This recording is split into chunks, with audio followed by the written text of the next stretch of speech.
चलो जो हमने कल पढ़ा था बेटा उसको रिवाइज करो एक बार। कल हम लोगों ने मैंने आपको रेप्लिकेशन के बारे में बताया था। इसके बाद हम लोगों ने ट्रांसक्रिप्शन के बारे में पढ़ा था और हमने ट्रांसलेशन, है ना। और मैंने आपको बताया था बेटा रेप्लिकेशन का मतलब क्या होता है, जब डीएनए से डीएनए बनता है, यानी कि डीएनए की कॉपी क्या बोलते हैं, रेप्लिकेशन। जब डीएनए से एमआरएनए बनता है तो क्या बोलते हैं, ट्रांसक्रिप्शन। एमआरएनए से प्रोटीन बनता है तो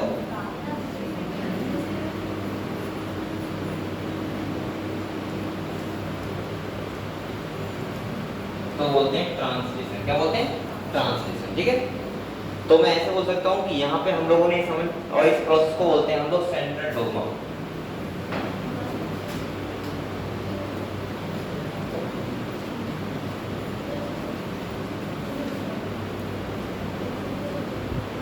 ठीक है, तो हम लोगों ने समझ लिया है और मैंने आपको मॉलिक्यूलर बेसिस ऑफ इनहेरिटेंस लगभग कंप्लीट करवा दिया। हम लोगों ने मैंने आपको कल बायोलॉजिकल क्लासिफिकेशन में कुछ क्वेश्चन पूछे थे, आपको बताऊंगे, एक बार आप लोग रिवाइज कर लो, फिर हम लोग नेक्स्ट आगे बढ़ते हैं।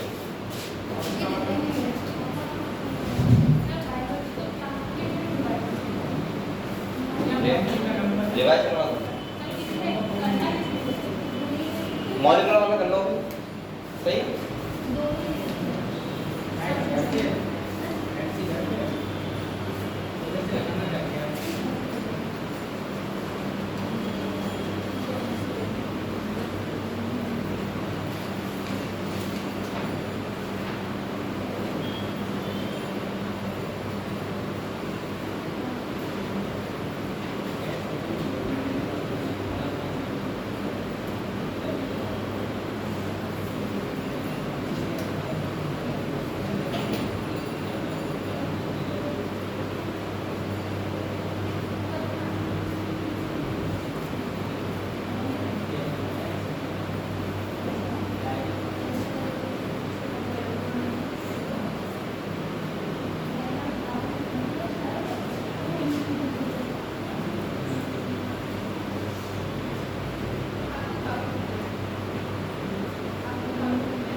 बेटा आप लोगों ने पढ़ लिया, कोई डाउट हो तो मुझसे पूछो।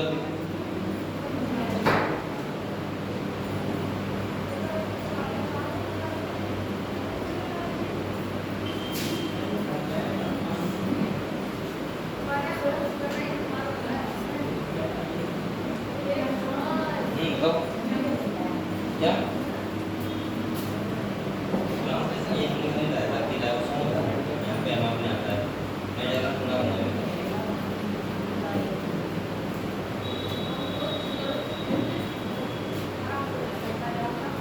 अभी मैं आपको लैग ओपरॉन समझाऊंगा, ठीक है?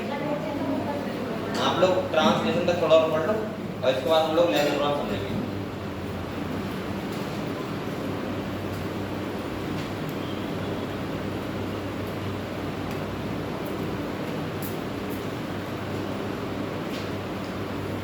और जिन बच्चों को फॉर्म है उस पेपर आने वाला है और दिन बचे हैं, 20 तारीख तक हम कोचिंग और चलते हैं, 20 तक उसका बन जाएगा। हाँ, और तुमको भी पता होना चाहिए 3 पेपर है। 13 दिन है। 13 दिन है, तो 13 दिन तो हमको पढ़ना ही है। 13 दिन में क्या करेंगे? अरे पूरे साल में नहीं, 13 दिन क्या करना, कोई एक और जो आप लोग पूरे साल में राय करना कि 13 दिन मिलेगा नहीं। आज आपको पता लगा कि तुम तैयारी कर रहे हो, रिवाइज करना है और अच्छे से देखना है एक बार। कोई बात नहीं, नया चैप्टर नहीं पढ़ना, जो मतलब नहीं पढ़ाता सब लोग पढ़ना। और अभी आप लोग कोई डाउट पूछना चाहते हो पूछ सकते हैं मुझसे, इसीलिए यहाँ पे क्लास लग रही है। अच्छा, मैंने आपको रेप्लिकेशन में बताया था, मैंने कहा था एक एंजाइम होता है हेलिकेज। कौन सा होता है? हेलिकेज, जो क्या करता है? अनवाइंड स्टैंड करता है। इसके बाद मैंने कहा था रेप्लिकेशन फॉर्क में क्या होता है? रेप्लिकेशन फॉर्क का मतलब होता है जब दो स्टैंड अनवाइंड हो जाते हैं, जिस स्टैंड की पोलैरिटी 3 to 5 है, सही है, वहाँ पे आरएनए पॉलीमरेज स्पॉन्टेनियस काम करता है, वर्क करता है, और जो स्टैंड बनाता है वो बनाता है 5 to 3। और मैंने कहा था जिस टेम्परेट स्टैंड की पोलैरिटी अगर 3 to 5 है तो इसका मतलब ये है कि वो कॉन्टिन्यूस बनेगा, और जिसकी 5 to 3 है वो डिस्कॉन्टिन्यूस। टेम्पलेट वाली बात कर रहा हूँ, पैरेलल स्टैंड की। न्यू स्टैंड मैंने एक बताया था आपको, देखो इधर बेटा, मैंने कहा था आपको से अगर मान लिया ये रेप्लिकेशन फॉर्क है, अगर इसकी 3 to, तो बताओ ये कौन सा बनेगा? कॉन्टिन्यूस 5 to, लेकिन अगर ये 5 to 3 है तो इसका मतलब ये कैसा बनेगा? डिस्कॉन्टिन्यूस। ऐसे 5 to 3। इस वाले को क्या बोलते हैं बच्चों? लैगिंग स्टैंड, और इस वाले को बोलते हैं लीडिंग स्टैंड, ठीक है? तो ये हमने रेप्लिकेशन में देखा था। ट्रांसक्रिप्शन मैंने कल आपको बताया था 3 यूनिट होते हैं, प्रमोटर, स्ट्रक्चर जीन और टर्मिनेटर। प्रमोटर वाले पे आरएनए पॉलीमरेज का सिग्मा फैक्टर एक्टिव होता है और स्टार्ट हो जाता है प्रोसेस। स्ट्रक्चर जीन को होल्ड करता है, और आपको पता है टर्मिनेटर में क्या होता है? रुक जाता है, स्टॉप हो जाता है। टर्मिनेटर का मतलब होता है टर्मिनेट होना, खत्म होना।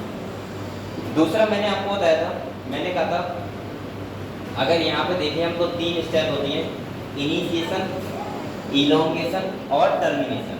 ये हमने कहा था आपको, और मैंने आप लोगों से कहा था बेटा इनिशिएशन मतलब स्टार्ट होना, इलोंगेशन मतलब लेंथ में बढ़ना, सही है, एमआरएनए का, और टर्मिनेशन मतलब खत्म होना, स्टॉप होना।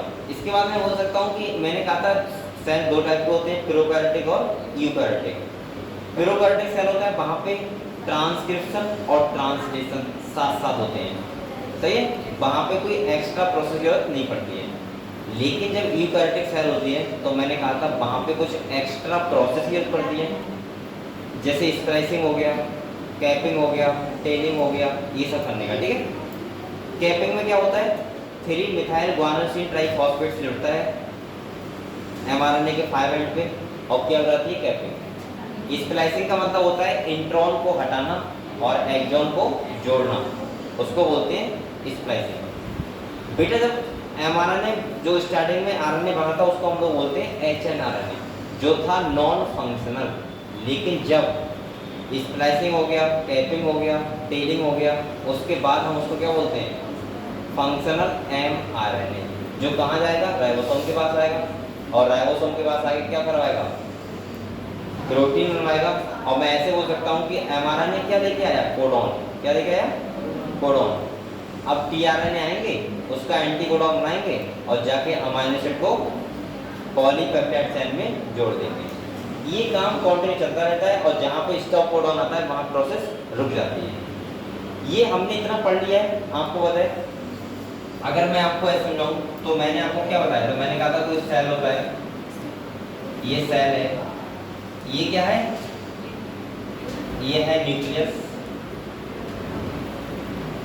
ये है डीएनए और बेटा यहाँ से क्या बना एमआरएनए। अब ये कहाँ आएगा राइबोसोम के पास और राइबोसोम के पास आके क्या करेगा रीडिंग करेगा। यहाँ क्या होते हैं टीआरएनए, क्या होते हैं और टीआरएनए बनाते हैं एंटीकोडॉन और इसके पास क्या होता है कोडॉन। बेटा एक बात और ध्यान रखना, हमेशा जो अमीनो एसिड कोड होता है वो किससे होता है कोडॉन से, ना कि एंटीकोडॉन से। हमेशा जो अमीनो एसिड होता है वो कोड होता है किससे कोडॉन से। आपको पता है कोडॉन का एंटीकोडॉन क्या होता है कॉम्प्लीमेंट्री, क्या होता है। तो मैं ऐसे बोल सकता हूँ कोडॉन का जो एंटीकोडॉन होता है वो होता है कॉम्प्लीमेंट्री। अच्छा ये बताओ मुझे, एक होता है टेम्पलेट स्टैंड, एक होता है कोडिंग स्टैंड। क्या होता है, एक होता है टेम्पलेट स्टैंड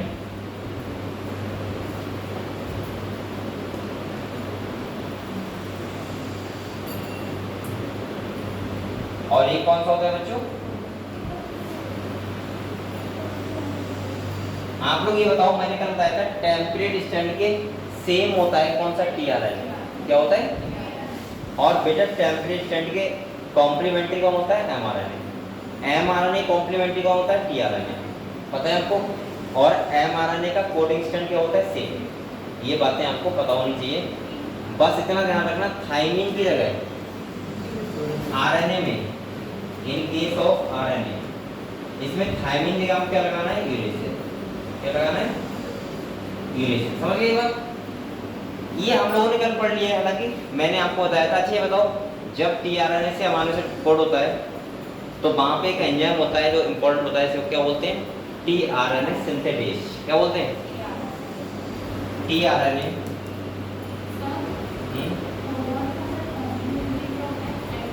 एंटीकोडॉन,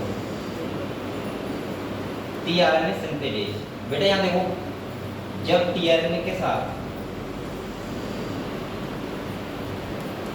क्या जुड़ जाता है अमीनो एसिड, सही है। कौन से एंजाइम की वजह से टीआरएनए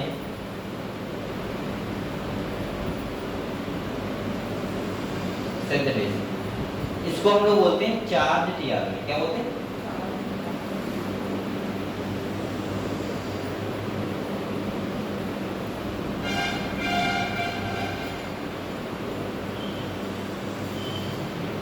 समझ गए।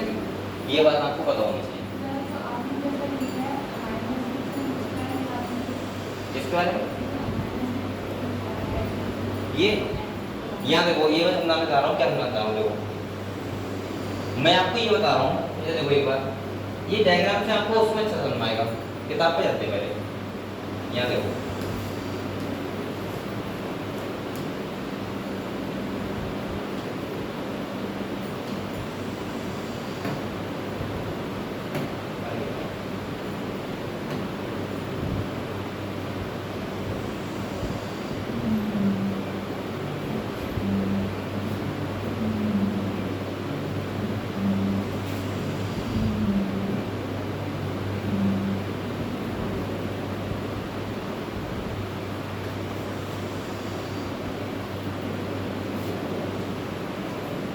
बेटा, आप लोग यहाँ समझो तो आपको समझ में आएगा।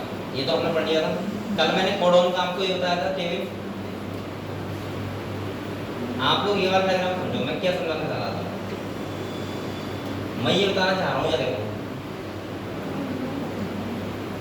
यहाँ पे ये है टीआरएनए। क्या है टीआरएनए। और बेटा यहाँ देखो आप लोग, ये क्या है एमआरएनए। क्या है एमआरएनए। मैं ये बता रहा हूँ, ये है एमआरएनए और ये क्या है टीआरएनए। लिखा भी है ये। आप बताओ ये जो है ये वाले, ये क्या है कोडॉन, और इसके कॉम्प्लीमेंट्री क्या होंगे एंटीकोडॉन। आप लोग कभी ये मत सोचना, देखो एक बार सुनो आप लोग, अगर आप टेबल में चेक करोगे तो आपको ये भी दिख जाएगा कि एंटीकोडॉन से भी कोई ना कोई अमीनो एसिड लग रहा होगा, कोड हो रहा है। जैसे यहाँ देखो, अगर आप कहो एंटीकोडॉन से यूसीए लिखा हुआ है, अगर आप टेबल में आओगे तो देखो तो यूसीए से भी कुछ ना कुछ लिखा होगा। देखो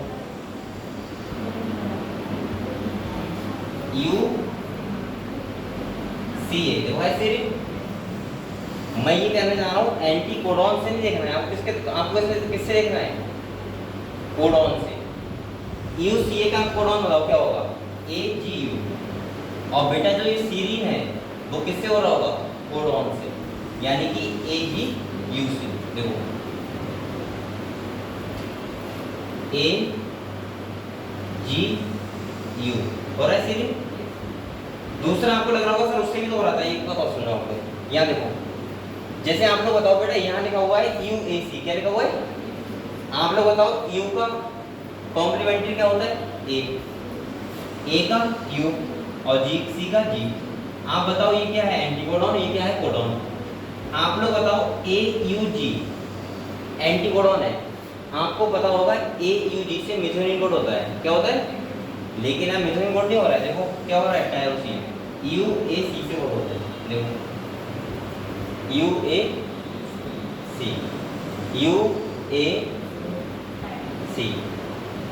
ये हो रहा है टायरोसिन, और यहाँ पे क्या है? टायरोसिन। तो मैं ये कह रहा था कि कोडॉन से होते हैं हमारे कोड, ना कि। अब एक बात मैं क्यों कह रहा हूँ ऐसा, सुनो।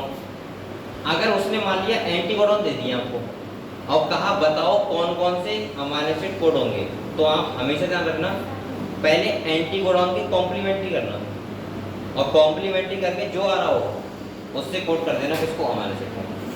समझ गए? ये मैं बताना चाहूँगा, क्लियर हुआ? चलो इसके बाद बेटा देखो ऐसे होता है, ये बन रहा है तुम्हारा क्या? ट्रांसलेशन हो रहा है। यहाँ क्या हो रहा है? देखो ये राइबोसोम का लार्ज यूनिट है, ये कौन सा है? स्मॉल। ये भी क्वेश्चन आ जाता है, ध्यान रखना। वो ये कहता है बताओ पॉलीपेप्टाइड जो बनता है वो राइबोसोम के कौन से यूनिट में बनता है? लार्ज में, स्मॉल में? तो लार्ज में। mRNA जो रीडिंग होता है वो कौन से यूनिट में होता है? स्मॉल में। ये भी आपको ध्यान रखना है। दूसरा सुनो, ये mRNA है, ये देखो कोडॉन से, ये राइबोसोम है पूरा, ये देखो tRNA आज जा रहा है और इसका एंटीकोडॉन बना के क्या लेके आ रहा है? Amino acid. और देखो यहाँ पे पॉलीपेप्टाइड से जोड़ दो, ऐसा चैन बन गया। क्या है? ग्रोइंग पॉलीपेप्टाइड चैन, यानी कि एक टाइप का क्या है? प्रोटीन। क्या है? समझ गए बात को? ऐसे होता है राइबोसोम का वो प्रोटीन का सिंथेसिस। अब आप समझ गए हो मेरे हिसाब से, डीएनए से mRNA बना न्यूक्लियस में, mRNA साइटोप्लाज्म के पास आया, देखो यहाँ आ गया, राइबोसोम के पास आया, राइबोसोम के पास आके कोडॉन लेके आया, इसके tRNA क्या बनाए? एंटीकोडॉन। tRNA जाके अमीनो एसिड को लेके आया और उसने पॉलीपेप्टाइड में जोड़ दिया और बन गया एक टाइप का प्रोटीन।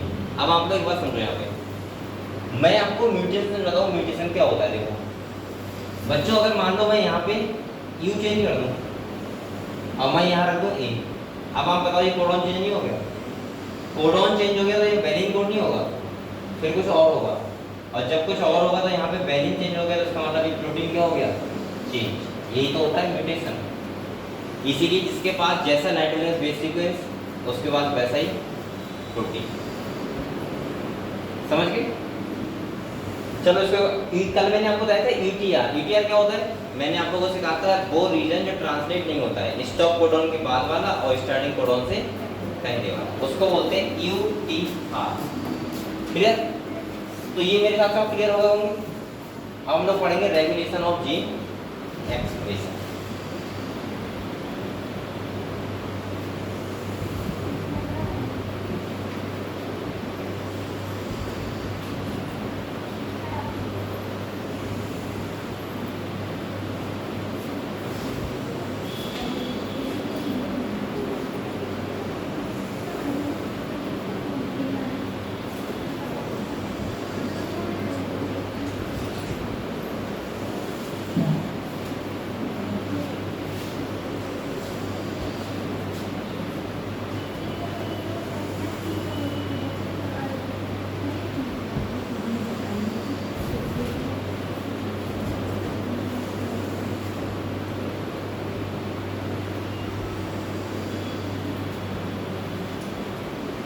पढ़ लो यहाँ तक, फिर हम लोग पढ़ते हैं रेगुलेशन ऑफ जीन एक्सप्रेशन।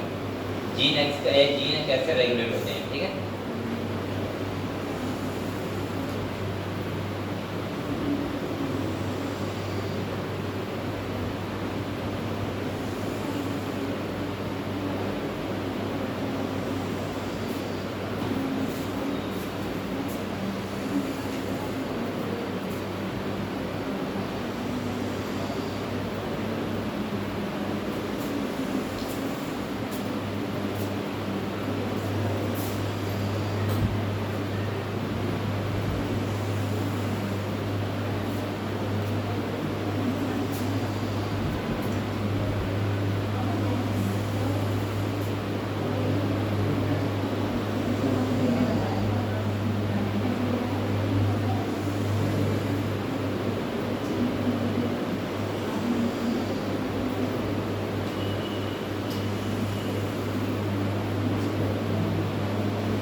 अब हम लोग पढ़ते हैं रेगुलेशन ऑफ जीन एक्सप्रेशन, ठीक है।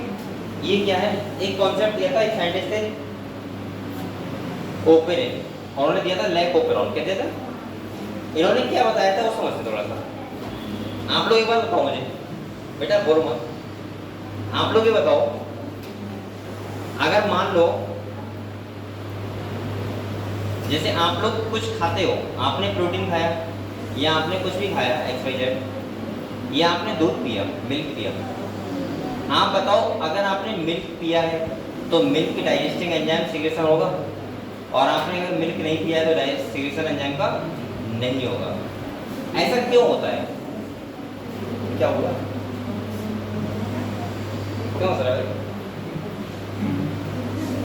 मैं बटोटो ब्लॉग बात नहीं कर रहा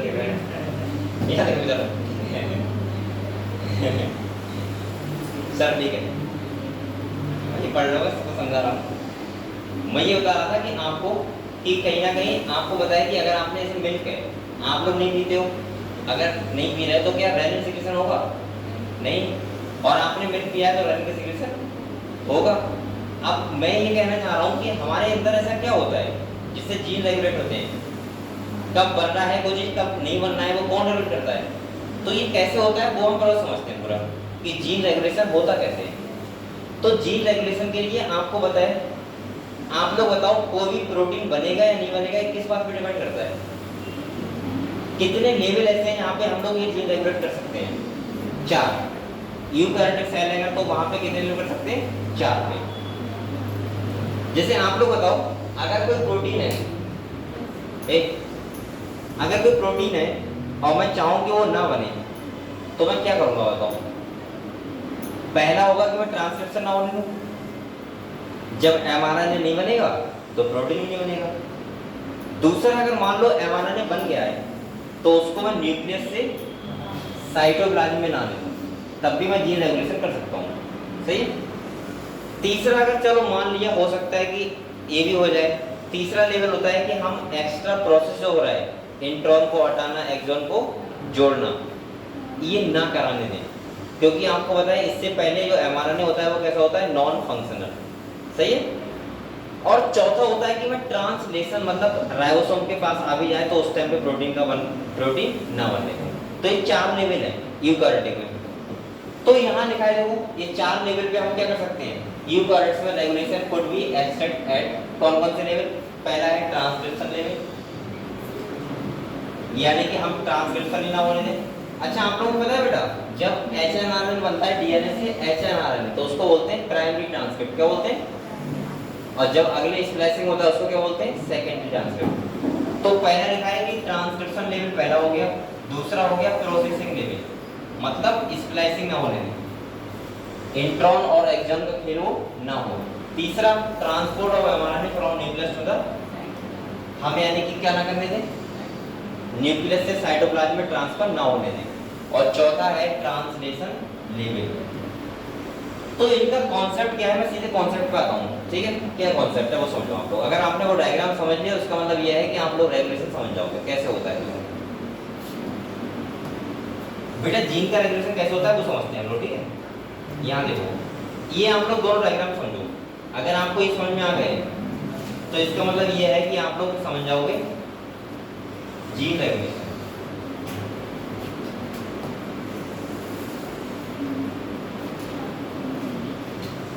यहाँ देखो, आपको लग रहा होगा पता नहीं ये क्या है, तो ये 2 केस हैं, दोनों केस में समझा रहा हूँ। एक तो यहाँ से यहाँ तक है, ऊपर वाला केस, और नीचे वाला कौन सा है? ये वाला। इन दोनों में डिफरेंस क्या है? सुनो बेटा, यहाँ पे लैक्टोज नहीं है, क्या नहीं है?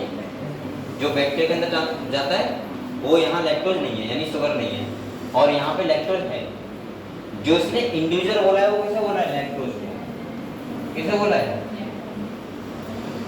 यहाँ एब्सेंट है लैक्टोज, यहाँ पे। अब आप लोग बताओ मुझे, अगर लैक्टोज नहीं है तो मैं चाहूंगा कि लैक्टोज को डाइजेस्ट करने वाले एंजाइम का ना बने, और लैक्टोज हो तो बने, ये तो चाहूंगा। देखो यहाँ लैक्टोज है, इन प्रेजेंस ऑफ इंडिविजुअल लिखा है, इंडिविजुअल हो रहा है यहाँ पे लैक्टोज के लिए। अब देखो, अगर यहाँ लैक्टोज है तो यहाँ 3 एंजाइम बच रहे हैं। पहला बीटा ग्लाइकोसाइडेज, दूसरा बन रहा है परमीएज और तीसरा बन रहा है ट्रांस एसिटाइलेज। ये तीन एंजाइम बन रहा है। लैक्टोज है तो और नहीं है तो यहाँ पे देखो नहीं बन रहे। ऐसा कैसे होता है? क्योंकि हम तो हमारे पास तो वो बटन है नहीं ऐसा कि हमने स्विच दबा दिया अब नहीं बनेंगे, दबा दिया तो बनेंगे, ऐसा क्वेश्चन ना होता है। यहाँ पे जीन रेगुलेशन खुद से होता है। कैसे होता है देखो,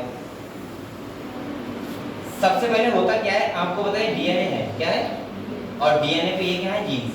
जैसे ये वाला इसको बोलते हैं प्रोमोटर रीजन, क्या बोलते हैं इसको, बोलते हैं इसको बोलते हैं नहीं, इसको बोलते हैं प्रोमोटर ऑपरेटर रेगुलेटर, क्या बोलते हैं आप लिखोगे क्या? इस वाले को बोलते हैं प्रोमोटर से, इस वाले को बोलते हैं रेगुलेटर जीन या रेगुलेटरी जीन, सही है। ये भी प्रोमोटर, इसको बोलते हैं ऑपरेटर, और इनको बोलते हैं स्ट्रक्चर जीन, क्या बोलते हैं? ठीक है। अब सुनो आप लोग, बेटा होता क्या है, ये तो प्रोमोटर नहीं है, आपको बताइए। सबसे पहले आप लोग इसे एक बात समझो। सबसे पहले ऐसा होता है, रेगुलेटरी जीन एक एमआरएनए बनाता है, क्या बनाता है? एक एमआरएनए बनाता है। कौन? Regulatory gene. आपको बताया बेटा ये रिप्रेसर एमआरएनए बोलते हैं, क्या बोलते हैं? Repressor mRNA. ये रिप्रेसर एमआरएनए एक प्रोटीन बनाता है और इसको बोलते हैं रिप्रेसर, क्या बोलते हैं? अभी ये रिप्रेसर एक्टिव है, कैसा है? एक्टिव है। क्यों एक्टिव है? क्योंकि यहाँ पे कोई इंड्यूसर नहीं है, मतलब यहाँ पे लैक्टोज नहीं है, समझ बात को। और अगर ये एक्टिव है तो ये बाइंड कर जाएगा किससे? ऑपरेटर से। किससे कर जाएगा बेटा? ऑपरेटर से। ऑपरेटर पे अगर ये बाइंड कर गया तो ऐसे मानो ये लाल झंडी लग गई, अब ट्रेन इसके अगले नहीं बढ़ेगी। मतलब ये होगा, ये लिखा है देखो, repressor bind to the operator region and prevent RNA polymerase from transcribing the operon. मतलब ये होगा कि अगले, अब ये एमआरएनए अगले ट्रांसक्रिप्ट नहीं होगा। कब नहीं होगा? जब रिप्रेसर प्रोटीन ऑपरेटर से बाइंड हो जाएगी। अब वो कब होगी? जब इंडिविजुअल एब्सेंट होगा। अब दूसरा क्या समझो, यहाँ देखो लैक्टोज है और लैक्टोज क्या है? ये इंडिविजुअल। ये कौन है? लैक्टोज। अब बेटा लैक्टोज होता है तो ये जो रिप्रेसर प्रोटीन है ये क्या हो जाती है? इनएक्टिव। क्या हो जाती है? और जब ये इनएक्टिव हो जाएगी तो ये बाइंड नहीं होगी, और बाइंड नहीं होगी तो अगले ट्रांसक्रिप्शन होगा, और अगले ट्रांसक्रिप्शन होगा तो ये स्ट्रक्चर जीन, तीन जीन है और इनसे एंजाइम बनेंगे। आपसे ये पूछ सकता है कि बताओ जेड यूनिट जो होता है वो बनाता है बीटा ग्लाइकोसाइडेज, बाई होता है वो बनाता है परमीएज, और ये होता है वो क्या बनाता है? Transacetylase. ये भी क्वेश्चन आ चुका है, आपको यहाँ पे ये भी पता होना चाहिए। एक बार आपको थोड़ा कुछ दिख रहा है तो देखो जल्दी, वरना मैं समझा रहा हूँ आपको एक बार, ठीक है? अच्छा चलिए, ये सब पानी है, पानी है।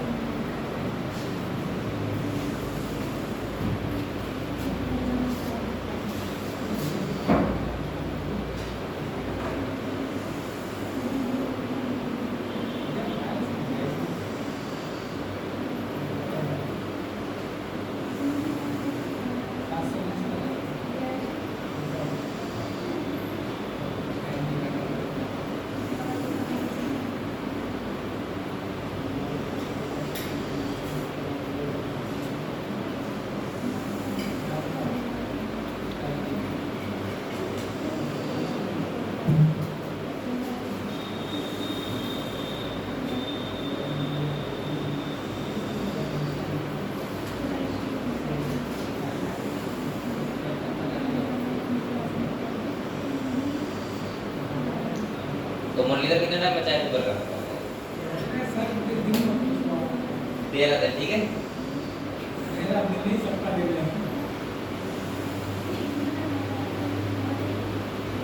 एग्जाम सेंटर पता लग गया आपको? आ गया? हाँ सैनी तो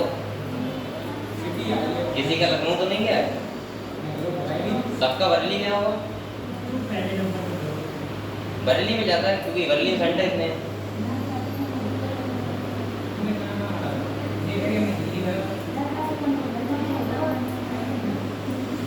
आप लोग एग्जाम सिटी देख सकते हो, ठीक है।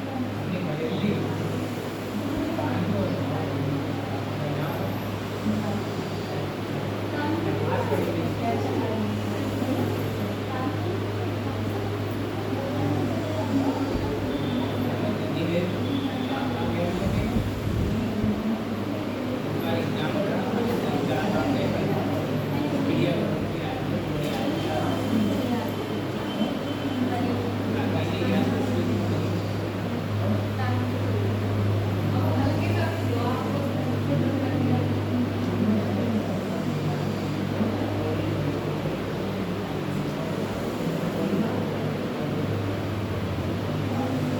गर्मी खूब पड़ रही ना,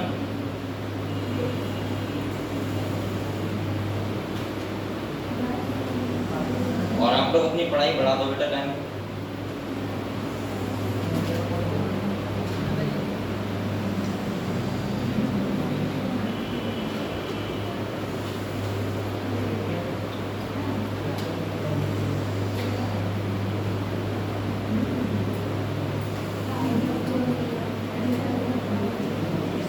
चलो एक बार मैं प्रश्न समझा रहा हूँ, ठीक है? ये देखो, ये सभी लोग इधर देखो। मैंने आप लोगों को ये बताया कि यहाँ पे हम जो कॉन्सेप्ट पढ़ रहे हैं लैक ओपेरॉन, इसमें ये समझना है कि जब कोई एक हम लोग बोल कर रहे हैं, बातें कर रहे हैं, मुरलीधर बात करता हूँ, मैं यहाँ पे ये समझा रहा हूँ कि अगर मान लो कोई लैक्टोज है तो एंजाइम बनेंगे, और लैक्टोज नहीं है तो एंजाइम नहीं बनेंगे। तो ये कौन ऑपरेट कर रहा है इस चीज को कि कब एंजाइम बनेंगे और कब नहीं बनेंगे? तो यहाँ पे आपको पता है इंड्यूसर किसे बोला है? लैक्टोज को। यानी कि लैक्टोज होगा तो ये तीनों एंजाइम बनेंगे, और लैक्टोज नहीं होगा तो तीनों एंजाइम नहीं बनेंगे। बेटा आपको क्या लगता है, जैसे आप लोगों ने कुछ नहीं खाया पूरी दिन मान लिया, तो क्या आपके अंदर सारे के सारे एंजाइम रिलीज होंगे? नहीं। जब आप कुछ खाओगे तो एंजाइम सीक्रेशन होगा। तो ये कौन ऐसा है जो ये स्विच ऑफ ऑन कर रहा है, कैसे हो रहा है, वो समझाया था किसने? साइंटिस्ट ने। सही है। अब यहाँ देखो, इन्होंने क्या किया, लैक्टोज लिया, क्या लिया? यहाँ लिखा है एब्सेंस ऑफ इंड्यूसर, मतलब यहाँ लैक्टोज नहीं है और यहाँ लैक्टोज है। मैंने आपको बताया कि डीएनए में सबसे पहले होता है रिप्रेसर एमआरएनए बनता है। रिप्रेसर एमआरएनए क्या करता है? रिप्रेसर प्रोटीन बनाता है। और अगर इंड्यूसर नहीं है तो प्रोटीन जो रिप्रेसर प्रोटीन होता है वो कैसा रहता है? एक्टिव। और एक्टिव रहता है तो बाइंड किससे हो जाएगा? ऑपरेटर से। और अगर ऑपरेटर से बाइंड हो जाएगा तो इसका मतलब ये है अगले ट्रांसक्रिप्शन नहीं होगा और अगले कोई एंजाइम नहीं बनेगा। लेकिन अगर ये इंड्यूसर है तो बेटा ये क्या करता है? इसको इनएक्टिव कर देता है। क्या कर देता है? और इसको अगर इनएक्टिव कर देगा तो ये अगले बाइंड नहीं होगा, और बाइंड नहीं होगा तो अगले ट्रांसक्रिप्शन होगा, और तीन एंजाइम बनेंगे। पहला बनेगा बीटा ग्लाइकोसाइडेज, दूसरा बनेगा परमीएज, और तीसरा ट्रांस एसिटाइलेज। ये था कॉन्सेप्ट लैक ओपेरॉन। समझ गए? कहाँ बाइंड होता है? ऑपरेटर से। अगर इंड्यूसर नहीं है तो, और अगर है तो क्या करेगा? ये बाइंड नहीं होगा, क्योंकि ये रिप्रेसर क्या कर देगा? इनएक्टिव। बस इतना आपको ध्यान रखना है। समझ गए? Lac operon. ठीक।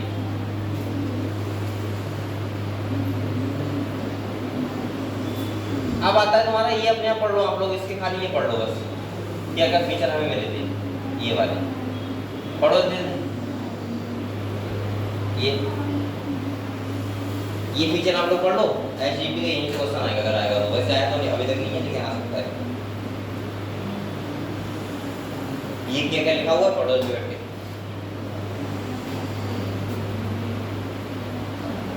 ह्यूमन जीनोम प्रोजेक्ट में ये समझाया गया है कि हमारे अंदर जो डीएनए होता है उसमें कितने जीन होते हैं, एक जीन में कितने नाइट्रोजनस बेस होते हैं, ये सब हम लोगों ने समझा।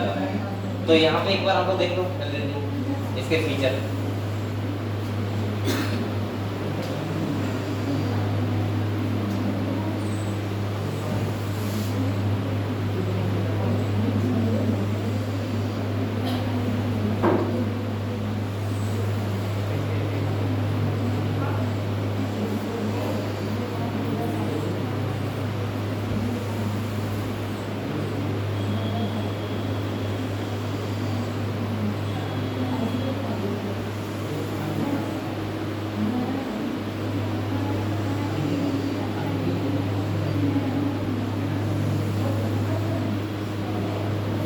पढ़ो बेटा, ये पढ़ो, किताब नहीं है?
बेटा यहाँ पे देखो, एक चलो आप लोगों ने ये पढ़ लिया। यहाँ पे क्या था, फीचर देखने में मुझे देखो, पहला था ह्यूमन जीनोम कंटेंट कितने मिलियन बेस पेयर होते हैं, 3164 मिलियन बेस पेयर थे एक डीएनए में। दूसरा कह रहा है सबसे बड़ा जो एवरेज जीन होता है वो उस पर कितने बेस होते हैं, 3000। सबसे ज्यादा लार्जेस्ट कौन सा है, डिस्ट्रोफिन, जिसपे 2.4 मिलियन बेसिस थे। आप लोग ये बात समझ रहे हो नहीं समझ रहे हो? ये कहना चाह रहा है कि 3000 बेसिस का एक जीन होता है, मतलब 1000 कोडोन से एक प्रोटीन बनता है, मान के चलते। इसके बाद ये कह रहा है कि बेटा टोटल नंबर ऑफ जीन्स कितने एस्टिमेट किए गए, 30,000, much lower than previous estimate of 80,000 to 1,40,000। हम लोग मान रहे थे 1,40,000 होंगे, लेकिन कितने निकले, 30,000। अगले कह रहा है function are unknown for over 50% of discovered gene. ये कह रहा है कि हमने डिस्कवर्ड जीन थे उसका 50% फंक्शन भी हमको नहीं पता था, अननोन थे वो। और कह रहा है less than 2% of the genome codes for protein, और जो हमारे डीएनए का 2% जीनोम होता है उससे भी कम कोड क्या करता है, प्रोटीन कोड करता है। अगले कह रहा है बहुत सारे सीक्वेंस जगह ऐसी थी जहाँ पे सिंगल बेस पेयर का, मतलब एक बेस पेयर का चेंजमेंट था। और कह रहा है क्रोमोसोम 1 पे सबसे जीन होते हैं, कितने होते हैं, 2968, और सबसे कम किसके होते हैं, 5 पे, लोएस्ट होते हैं 233 में। सही है। अगले कह रहा है ये 1.4 मिलियन लोकेशन ऐसी थी जहाँ पे सिंगल बेस पेयर का क्या था, डिफरेंसेस था।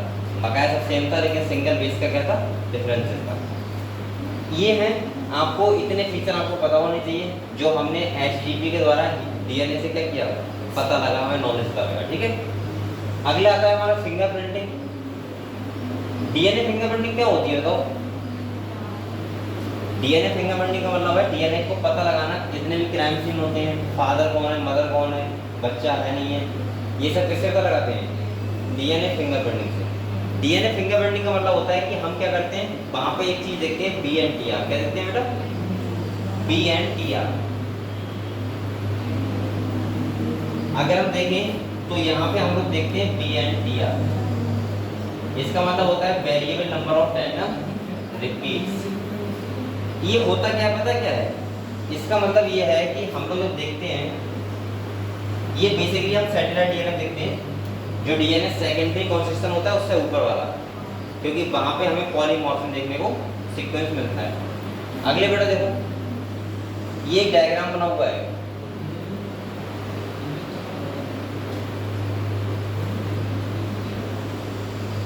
Variable number of tandem repeat समझते हो आप लोग? इसका मतलब होता है कितनी बार वो रिपीट सीक्वेंस लगातार हो रहा है किस क्रोमोसोम पे। तो देखो ये इन्होंने लिया DNA फ्रॉम इंडिविजुअल ए और ये लिया B से, और ये है क्राइम सीन से। कौन सा वाला? ये वाला। यहाँ इन्होंने देखा है पापा मम्मी, और यहाँ क्या है? क्राइम सीन है, बच्चा है मान लो, वो कह रहा है कि कौन पापा मम्मी होंगे, ये वाले होंगे या वो वाले होंगे। तो यहाँ इन्होंने क्या देखा? इन्होंने देखा यहाँ BNTR कितना है? 1 2 3 क्रोमोसोम 7 पे, और बेटा यहाँ इन्हें कितना मिला? 1 2 3 4 5 6 7 8 9 10 11। लेकिन जब इन्हें देखा कि इंडिविजुअल B उसके पास कितना है? 1 2 3 11, कितना होगा? 1 2 3 4 5 6 7 8 9 10 11। इसका मतलब हमने देख लिया कि क्रोमोसोम 7 है, उसमें BNTR इंडिविजुअल B का और क्राइम सीन का क्या बैठ रहा है? सेम बैठ रहा है। तभी तो मैं कहता हूँ क्राइम करता है। उसके लिए खाली एक आपका सेल मिल जाएगा बस। आप सोचो एक सेल में कितना DNA मिलेगा?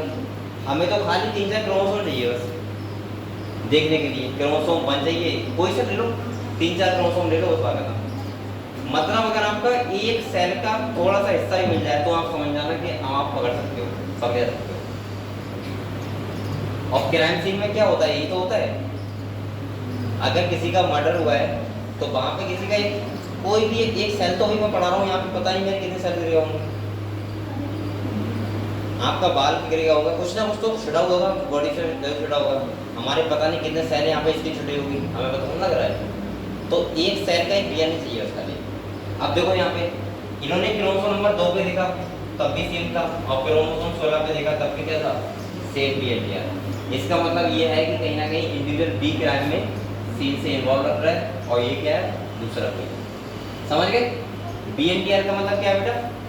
कितनी बार सेम सीक्वेंस, मतलब कितनी बार आया है। जैसे क्रोमोसोम 1 पे मेरे में आया 10 बार, तो मेरे फादर के में कितनी बार आया होगा? 10 बार। और दूसरे में कितनी बार आया होगा? 12 बार। यही तो 0.1% का डिफरेंस होगा खाली। अगर सेम स्पीशीज के पर्सन है तो खाली 0.1% डिफरेंस होता है बस। बकाया 99.9% क्या होता है? सबका सेम DNA होता है। जैसे अगर जैसा DNA 99.9% मेरा है, वैसा ही यहाँ जितने बच्चे बैठे सबका होगा। खाली 0.1% वो भी डिफरेंस इसका है BNTR का बस। सेम सीक्वेंस मेरे में होगा 10 बार रिपीट हुआ हो, और तुम लोगों में कितनी बार हुआ? 5 बार हुआ, लेकिन सीक्वेंस क्या होगा? सेम ही होगा। बेटा सीक्वेंस सेम क्यों होगा? क्योंकि सीक्वेंस सेम होगा तो इसका मतलब क्या है कि कोडॉन सेम होंगे, और कोडॉन सेम होंगे इसका मतलब क्या है? अमीनो एसिड भी सेम होंगे। समझे बात को? और जब हम लोगों के 2 कान है, 1 नाक है, 2 आंखें हैं, सबको सेम है, तो सबका ही सेम है, तो इसका मतलब हमारा DNA भी क्या है? सेम। समझ गए? ये था तुम्हारा DNA फिंगरप्रिंटिंग। इसके बाद चैप्टर खत्म। पढ़ लो एक बार चैप्टर वो डॉट में।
टाइम पहले टाइम होता है नहीं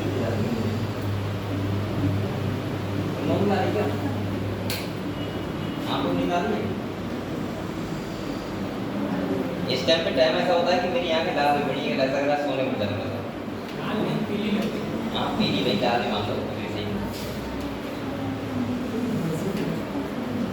यार नींद सबको आ रही है मुझे थोड़ी मुझे पता है तुम सब लोग हर करके उसमें हो खेलों में नींद के खेलों में ना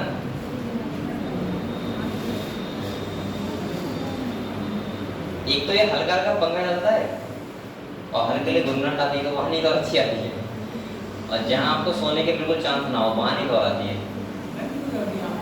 अरे मुझे थोड़ा गर्मी लगेगी तो नींद नहीं आएगी बेटा वरना नींद आ जाती है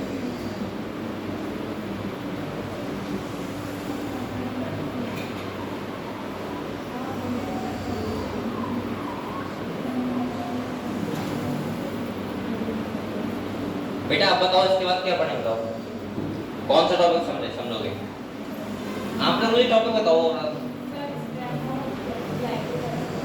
कौन सा ग्लाइकोलाइसिस ए आप लोग अब मुझे टॉपिक बताओ और एक बात और सुनो मंडे को मैं इंपॉर्टेंट टॉपिक लिखवाऊंगा आपको ठीक है 40-45 टॉपिक लिखवाऊंगा इंपॉर्टेंट जो आपके नीट में काम आने वाले हैं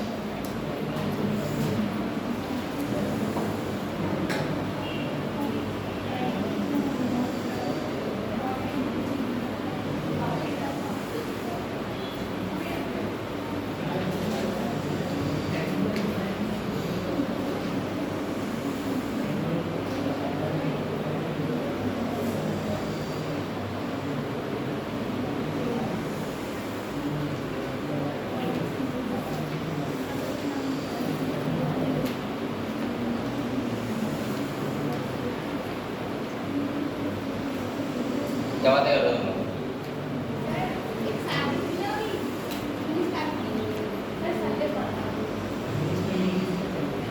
ये दोनों बातें कर रहे हो उन्हें सारे शादी है संडे पढ़ रहा है मजा आएगा कहाँ शादी है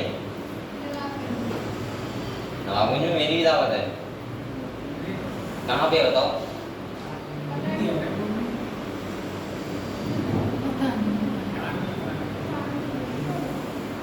कहाँ पे कौन से मोहल्ले में कौन सा बारात आ रही है क्या हैं बारात आ रही लगेगी अरे तो तुम लड़की तरफ सोओगे मैं लड़का तरफ सोऊंगा यही हो सकता है ना बीच को बारात आ रही है ना लड़के का नाम क्या है तो अलग है हमारा तो बीच को जा रही है आपकी कब है मेरी नहीं मेरे दोस्त की सर 20 तारीख को नवाबगंज जा रही है रात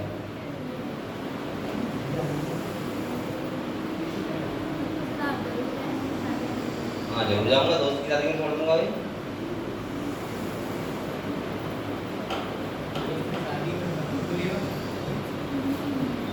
पूरी साल में मैं एक को शादी करता हूँ वो भी दोस्तों की वो इस बच्चे का छोड़ दो है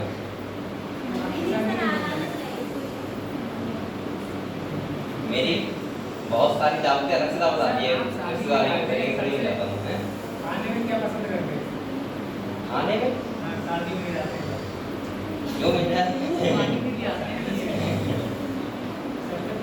ये पानी पी के चले आते हैं सबने सबसे फेवरेट क्या डोसा खाता हूँ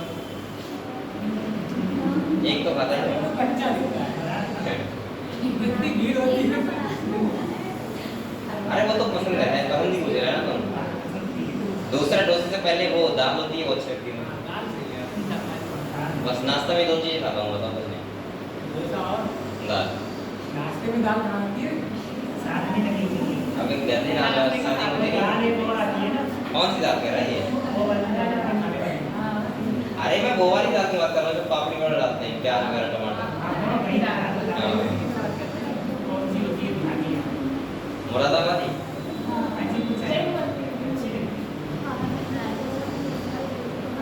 बस यही मेरा फेवरेट है कुछ नहीं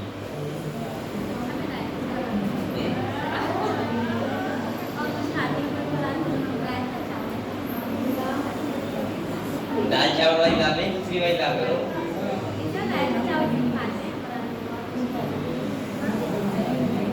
सही है। तो आप लोग 19 तारीख को आराम से आना, छुट्टी है, संडे है ना, सही है।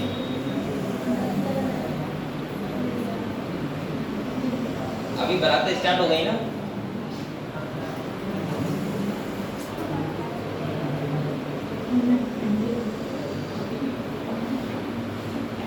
अब 2 मंथ तक बारातें होंगी।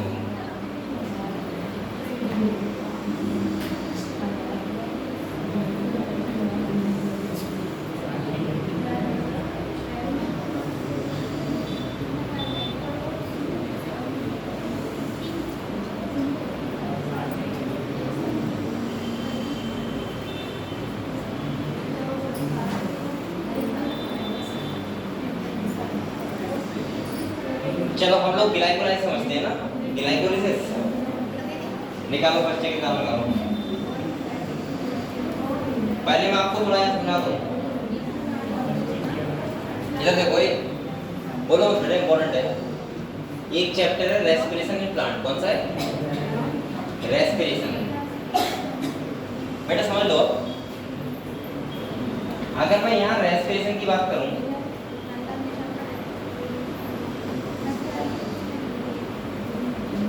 रेस्पिरेशन क्या होता है? मैंने आपको बताया था ग्लूकोज का ब्रेकडाउन हो और हमें क्या मिल जाए? एनर्जी। ये तो होता है ऑक्सीजन की प्रेजेंस में। जैसे मैंने आपसे कहा था कि अगर सेल है, बेटे यहाँ देखो, आपको होता है रेस्पिरेशन में माइटोकॉन्ड्रिया इन्वॉल्व होता है, तो माइटोकॉन्ड्रिया है। आपको पता होगा मुझे ग्लूकोज का ब्रेकडाउन करना है, किसका? ग्लूकोज का। ग्लूकोज से 2 पायरुविक एसिड के मॉलिक्यूल बनते हैं। इस साइकिल को हम लोग बोलते हैं ग्लाइकोलाइसिस, ठीक है। अब ग्लाइकोलाइसिस के बारे में 2 बात सुनो। पहला, ऐसा साइकिल जो हर एक सेल में हो, प्रोकैरियोटिक में भी और यूकैरियोटिक में भी, एरोबिक में भी और एनारोबिक में भी, तो वो कौन सा होता है? ग्लाइकोलाइसिस। आपको बताइए, इसके बाद ये जाता है क्रेब्स साइकिल में। अब आप लोग बताओ, क्रेब्स साइकिल तो उसके पास होगा ना जिसके पास माइटोकॉन्ड्रिया होगा, या जिसके पास ऑक्सीजन होगा। मतलब अगर क्रेब्स साइकिल में ये पायरुविक एसिड जा रहा है, तो इसका मतलब ये है, ये कौन सा रेस्पिरेशन होगा? एरोबिक। और अगर माइटोकॉन्ड्रिया नहीं है, ये ऑक्सीजन नहीं है, तो उसको बोलते हैं एनारोबिक। क्या बोलते हैं? लेकिन एनारोबिक में भी ग्लाइकोलाइसिस तो हो गए हो। अब आप कहोगे सर इसमें ना जाए तो का नुकसान है? कहाँ? बहुत बड़ा नुकसान है बेटा। एक ग्लूकोज से अगर यहाँ आ रहा है तो मिल रहे हैं 30 एटीपी, समझ रहे हो? और अगर यहाँ नहीं आ रहा है तो कितने मिल रहे हैं? मात्र 2 एटीपी। कितने मिल रहे हैं? 2 एटीपी। सोचो अगर हम सांस ना लें, ऑक्सीजन ना हो और माइटोकॉन्ड्रिया ना हो, हमें 19 गुना खाना ज्यादा खाना पड़ेगा, तब हमें इतनी एनर्जी मिलेगी जितने पे हम अभी काम कर रहे हैं। क्योंकि मात्र कितने एटीपी मिलते हैं? 2 एनारोबिक से, और एरोबिक से कितने मिलते हैं? 38। हालांकि एनारोबिक हमारी बॉडी में होता है, लेकिन वो कब होता है? जब बहुत ज़्यादा जरूरत पड़ती है, जब कोई एक्स्ट्रा काम करते हो आप। जैसे हम पूरे दिन हमेशा आपने पूरे साल में जो काम किया वो किया, लेकिन एक दिन आपने मोटिवेशन में आके क्या किया? आप चले गए गन्ना खोदने कसी जगह, और आपने गन्ना खोदा एक दिन, आपके वो दर्द होगा ना पूरी बॉडी में, क्योंकि आपने एक्स्ट्रा वर्क किया। आपकी बॉडी को पता नहीं था कि आप वो करने वाले हो, तो हमारी बॉडी ने क्या स्टार्ट कर दिया? Anaerobic breakdown. और वहाँ हमारी बॉडी में क्या बन गया? Lactic acid. लेकिन जब आप बार बार वही काम करोगे तो हमारी बॉडी को पता लग जाएगा, और एनारोबिक ब्रेकडाउन नहीं होगा तो हमारे दर्द फिर नहीं होगा। तो ग्लाइकोलाइसिस हर किसी में होता है, हर एक सेल में होता है। तो इसके बारे में समझ लेते हैं। इसको हम बोलते हैं ईएमपी पाथवे। क्या बोलते हैं? EMP pathway. बेटा यहाँ आपको ये भी पता होगा, सबसे पहले तो आपको ये पता होना चाहिए कि यहाँ कितने एटीपी बनते हैं, कितने खर्च होते हैं। तो मैं आपको सिंपल भाषा में बताऊं तो यहाँ पे 4 एटीपी बनते हैं। क्या होता है? फॉर्मेशन होता है, और 2 एनएडीपीएच का होता है। ये होता है, आपको बताया बेटा 2 एटीपी यहाँ क्या हो जाते हैं? खर्च। तो हमें जो नेट गेन होता है वो 2 ATP और 2 NADH2। और मैं ऐसे बोल सकता हूँ कि 2 के कितने होते हैं 6 ATP, तो मतलब 6 और 2 8, मतलब हमें ग्लाइकोलाइसिस से कितने मिलते हैं 8 ATP। अब ये 8 कब मिलेंगे, टोटल 8 जब ETS होगा, और जब जिसके पास ETS ही नहीं होता तो उसके लिए कितने मिलते हैं, खाली 2 ATP, बनते कितने 4, 2 क्या हो जाते हैं खर्च। समझ गए। अब आप लोग सुनो वहां पे किताब में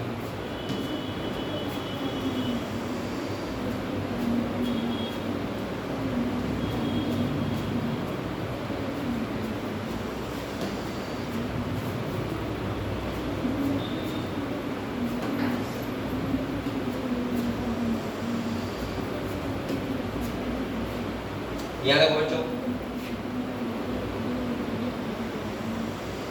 ये है ग्लाइकोलाइसिस। आपको क्या याद रखना है, पहले तो आपको याद रखना है इस सेकंड में कि एटीपी कहाँ खर्च होते हैं, कहाँ पे फॉर्मेशन होता है।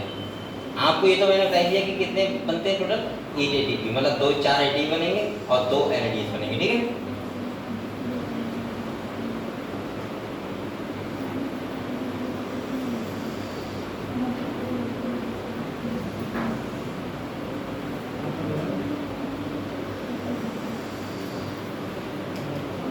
देखो यहाँ देखो आप लोग, ये है बेटा ग्लाइकोलाइसिस, ईएमपी पाथवे बोलते हैं इसको।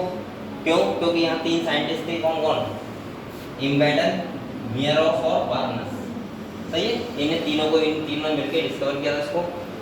यहाँ पे 2 एटीपी हमें क्यों मिलते हैं बताओ, ये 8 एटीपी क्यों मिलते हैं, क्योंकि यहाँ पे इनकम्प्लीट ब्रेकडाउन होता है, ये बोल सकते हैं पार्शियली ब्रेकडाउन, किसका, ग्लूकोज का। अभी कंप्लीट नहीं हुआ है, कंप्लीट कहाँ होगा, जब क्रेब्स साइकिल में जाएगा, माइटोकॉन्ड्रिया में जाएगा, ठीक है।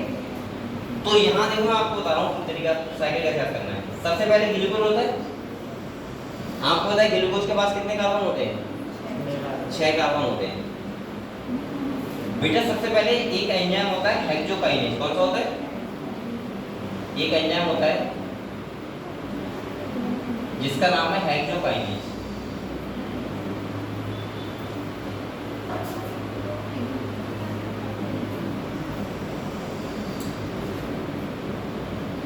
इस एंजाइम की प्रेजेंस में आप लोग बताओ, यहाँ पे एक एटीपी से एक एटीपी बना है, तो ये एटीपी बना है खर्च चुका है, खर्च चुका है, क्योंकि एटीपी कन्वर्ट किसमें हो गया, एटीपी में। मतलब यहाँ से एक फॉस्फेट निकल गया एटीपी से, तभी तो एटीपी फुल फॉर्म होती है एडेनोसिन ट्राइफॉस्फेट, और एडीपी क्या होती है, एडेनोसिन डाइफॉस्फेट। मैंने एक फॉस्फेट निकाला और ग्लूकोज में लगा दिया, देखो छठे कार्बन पे तो लिखा है ग्लूकोज 6 फॉस्फेट। मतलब ये हुआ कि ग्लूकोज में एक फॉस्फेट जुड़ा और बन गया ग्लूकोज 6 फॉस्फेट। फॉस्फेट कहाँ से आया, एटीपी खर्च करके, समझ गए। तो पहली बात ध्यान रखना है, एक एटीपी यहाँ पे खर्च हो गया, अभी मिला कुछ नहीं है, खर्च हो गया पहले, समझ गए। अब दूसरा देखो बेटा, ग्लूकोज 6 फॉस्फेट से ये अपना आइसोमेरेज एंजाइम द्वारा अपना स्टेट चेंज करता है, फॉर्मूला सेम रहता है, और बनाता है क्या, फ्रक्टोज 6 फॉस्फेट। ये कौन सा एंजाइम होता है, आइसोमेरेज, कौन सा होता है। इसने खाली ग्लूकोज 6 फॉस्फेट से बना दिया फ्रक्टोज 6 फॉस्फेट। अब बेटा यहाँ देखो, एटीपी से एटीपी बना, एक फॉस्फेट फिर से क्या होगा, खर्च हो गया, और खर्च हो गया तो यहाँ पे देखो पहले छठे कार्बन था, अब कौन से लग गया, फर्स्ट कार्बन पे, मतलब ये बन गया फ्रक्टोज 1,6 बिसफॉस्फेट। मतलब एक फॉस्फेट लग गया पहले कार्बन पे, एक लग गया छठे कार्बन पे, समझ गए। अभी तक मैंने क्या बताया, देखो ग्लूकोज था, एक एटीपी खर्च हुआ, क्या बन गया, ग्लूकोज 6 फॉस्फेट। ग्लूकोज 6 फॉस्फेट को हमने कन्वर्ट किसमें कर लिया, फ्रक्टोज 6 फॉस्फेट में। फ्रक्टोज 6 फॉस्फेट में एक एटीपी फिर खर्च हुआ, और क्या बन गया, फ्रक्टोज 1,6 बिसफॉस्फेट। मतलब 2 फॉस्फेट लग गए पहले और छठे पे। अब बेटा मैंने जो ग्लूकोज से फ्रक्टोज बनाया था, क्यों बनाया था, जिससे ब्रेकडाउन आसानी से होता है। अब यहाँ पे एक एंजाइम होगा एल्डोलेज, कौन सा होगा, और हमने ये 2 ग्रुप में कन्वर्ट कर दिया, डिवाइड कर दिया। ये कौन सा एल्डिहाइड और ये कौन सा है, कीटोन। तो हमने एल्डिहाइड में, और अब ये 3 कार्बन है ना, और ये रिएक्शन कैसा है, रिवर्स में, मतलब ये फिर से इसमें कन्वर्ट हो जाएगा। अब यहाँ से जो हम पढ़ेंगे वो कितने मॉलिक्यूल पढ़ेंगे, 2-2, कितने पढ़ेंगे। आप लोगों को मेन कहानी यहाँ तक पता होनी चाहिए। अगर आपको यहाँ तक नहीं पता है तो आप लोग बड़े आराम से इसके क्वेश्चन कर सकते हो। अब आप लोग बताओ, ये कन्वर्ट हो गया एल्डिहाइड में और कीटोन में, किस एंजाइम ने किया? एल्डोलेज। ये क्वेश्चन नीट में आ चुका है, ठीक है। अब यहाँ देखो बेटा, आपको पता होगा जब कोई एल्डिहाइड जब एसिड में कन्वर्ट होता है, किसमें? एसिड में, तो वहां पे क्या बनता है? NADH बनता है। यानी कि वहां क्या होता है? NAD से क्या बनता है? NADH। और यहाँ पे हम लोग बताओ हमें कितने मिलेंगे? 2। कितने मिलेंगे? 2, क्योंकि यहाँ पे 2 मॉलिक्यूल हैं। कितने? 2। तो मतलब ये हुआ कि जब एल्डिहाइड से एसिड बना तो हमें क्या मिला? 2 NADH मिले। ये जो 2 मिलते हैं हमें, और ये कितने ATP हैं? 6। अगली अगर हम बात करें तो आपको बताएं, यहाँ पे बन गया तुम्हारा, यहाँ पे ये बन गया क्या? 1,3 बिस फॉस्फोग्लिसरिक एसिड। अभी क्या था? एल्डिहाइड। अब बेटा आप तो बताओ, अगर एक ATP से एक ATP बना तो यहाँ फॉर्मेशन हुआ है, क्या हुआ है? और कितने का होगा बताओ? 2। कितने का होगा? दूसरी बात सुनो आप लोग, ये 1,3 बिस फॉस्फोग्लिसरिक एसिड है। जब एक फॉस्फेट निकलेगा तो आप लोग बताओ, पहले कार्बन बाहर निकल गया और कितना बचा? 3 फॉस्फोग्लिसरिक एसिड। मतलब 1,3 था और 3 बचा, मतलब एक कार्बन, वो एक कार्बन से फॉस्फेट क्या हुआ? हट गया, और क्या बन गया? अरे वो क्या कर रही है? अरे उठा दो, हैं? सकता। अरे वो रो रही है क्या? क्या हुआ?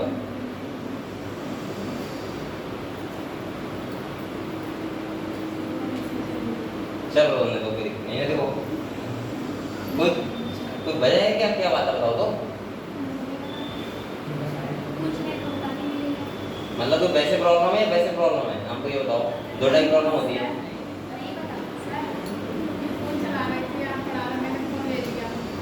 अरे तुम दोनों आपस में बहुत वो करते रही है यार। चल तो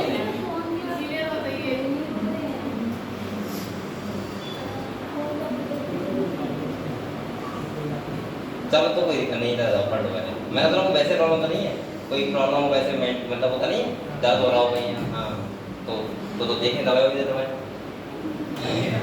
तुम्हारी ये वैसी वाली प्रॉब्लम तो कोई दिक्कत नहीं है। अच्छा फोन ले लिया तुमने? तो मैं फिर रात और इसने मारा, प्रिया ने? अरे तुम बताओ, बेटी मारा तुमने? बताओ तो बताओ, या उसने मारा? अनन्या ने? क्या? तो दवाई ने क्या होता? तो सीरियस प्रॉब्लम है, तुम बात मत चलो। यहाँ देखो पढ़ो बेटा, आप लोग बताओ 1,3 बिस फॉस्फोग्लिसरिक एसिड है। अगर यहाँ से एक ADP से ADP बन जाएगा तो एक फॉस्फेट हट जाएगा ना यहाँ से, तो ये कितना बचेगा? 3 फॉस्फोग्लिसरिक एसिड। इसके बाद 2 फॉस्फोग्लिसरिक, और बेटा इसके बाद क्या निकलता है? वाटर, और ये बन जाता है 2 फॉस्फोइनोल पाइरुवेट, और इसके बाद लास्ट में क्या बन जाता है? अब याद कैसे रखना है? सुनो, सब कुछ याद मत रखना आप लोग। सुनो, सबसे पहले आप लोग याद रखना, ग्लूकोज से बनता है ग्लूकोज 6 फॉस्फेट, क्योंकि वहां पे ATP खर्च हुआ है, इसलिए याद रखना। इसके बाद ग्लूकोज 6 फॉस्फेट से फ्रक्टोज 6 फॉस्फेट, वहां कोई ATP खर्च नहीं हुआ, लेकिन फिर अगले स्टेप में क्या हुआ? ATP खर्च हुआ, यानी कि फ्रक्टोज 6 फॉस्फेट से क्या बना? Fructose 1,6 bis phosphate. इसके बाद 2 ग्रुप में टूट गया एल्डोलेज के द्वारा, एल्डिहाइड और कीटोन। आपको जो ATP 2 खर्च करने थे वो कहाँ करे आपने? फर्स्ट डायरेक्शन में और फर्स्ट स्टेप में और थर्ड में, समझ गए? जहां ग्लूकोज से ग्लूकोज 6 फॉस्फेट बना वहां ATP खर्च हुआ, और जहां फ्रक्टोज 6 फॉस्फेट से फ्रक्टोज 1,6 बिस फॉस्फेट बना वहां पे ATP खर्च हुआ। ये आपसे पूछ सकता है, ठीक है? अगर ये पूछेगा कि NADH कहां बना, तो आपको बताया जैसे ही हमने 2 ग्रुप में टूटा था, एल्डिहाइड जब एसिड में कन्वर्ट हुआ तो हमें 2 NADH मिले। कितने मिले? 2। अब बेटा उसके बाद जस्ट हमें तुरंत 2 ATP मिल गए। कितने मिल गए? और 2 ATP हमें कहाँ मिले? लास्ट में। इतना याद रखना बस, फालतू का हो गया, ठीक है? पढ़ लो एक बार, फिर और हो।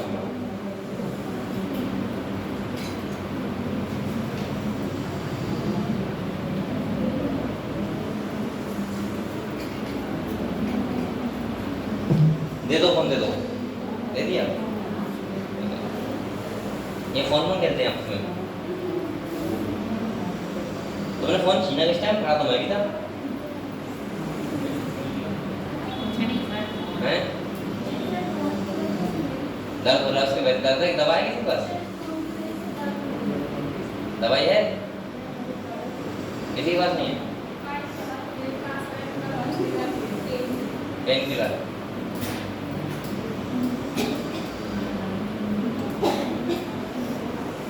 ज्यादा हो रहा हो तो बीरपाल खरीदते ना, मंगा देना तो। हाँ और क्या भाई, दर्द तो दर्द है, बहुत ज्यादा हो रहा हो। 500 खिलाना सही हो जाएगा। क्या है? इधर ये डॉक्टर बैठा तो पीछे, मुरलीधर। दोनों 500 एमजी खिलाना सही हो जाएगा। डोलो 1 रुपए की एक गोली मिली। तुम 2-4 गोली लेके आए हो जेब में, किसी बच्चे को प्रॉब्लम हो जाए। नहीं है, रूम में रहती है। मैं महंगा नहीं दवाई। 2-4 गोली रख जाएगा वो। और मुझे लगता है बाहर जाओ तो दो लेके जाओ साथ में। हाँ, कहीं फीवर आ जाए, लगता है डर होने लगे, हैं? दिक्कत करने वाली है नहीं।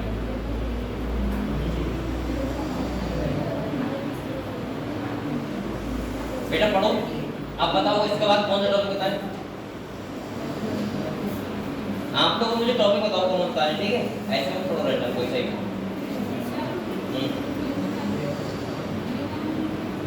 Human health and disease chapter पूरा।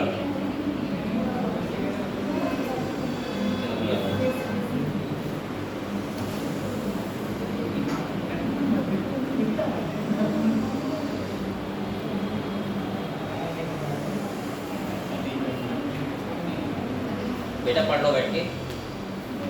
आप टॉपिक बताओ कौन सा? एक उस लड़के ने बताया ह्यूमन हेल्थ एंड डिजीज के बारे में थोड़ा समझा दो, ठीक है? समझा दूंगा। और बताओ किसी कोई डाउट हो?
चलो ये आपको समझ गया, बताओ ह्यूमन हेल्थ एंड डिजीज हूँ क्या बताना, बताओ सर। देखो ह्यूमन हेल्थ एंड डिजीज समझ लो क्या लग गया आपको?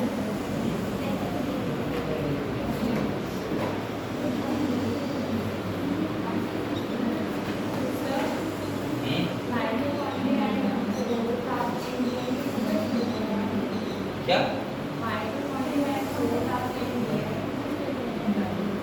क्या स्टेटमेंट है?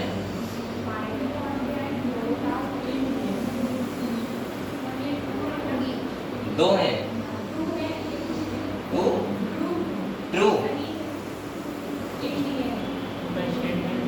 अच्छा हाँ, तो डीएनए मतलब तुम ये पूछ रहे कि माइटोकॉन्ड्रिया क्लोराइड दोनों में डीएनए होता है खुद का? हाँ होता है, सही है, ठीक।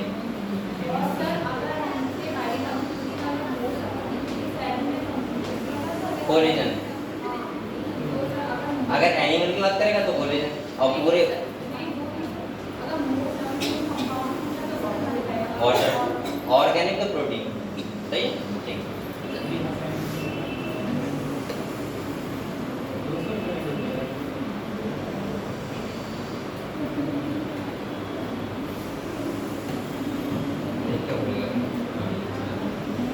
देखो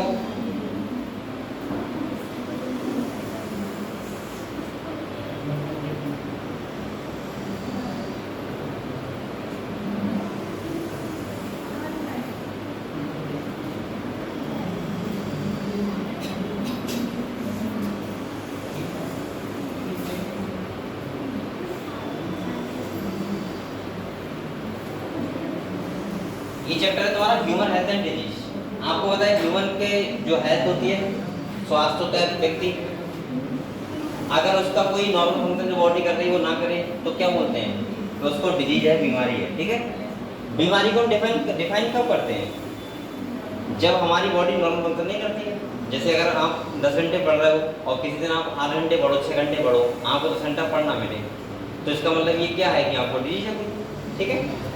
हेल्थ का मतलब अकॉर्डिंग टू WHO ये था कि जब आप मेंटली, फिजिकली और सोशली और डिजीज फ्री कंडीशन, अगर सब चीज़ों में वेलबींग हो तो इसका मतलब आप कैसे हो? हेल्थी हो, ठीक है। ऐसा नहीं कि आप लोग डिजीज फ्री कंडीशन हो लेकिन आप मेंटली प्रॉब्लम है तो इसका मतलब भी क्या है? डिजीज है। तो यहाँ पे हम लोगों ने देखा था डिजीज दो टाइप की थी, इन्फेक्टियस और नॉन इन्फेक्टियस। इन्फेक्टियस कौन सी होती है?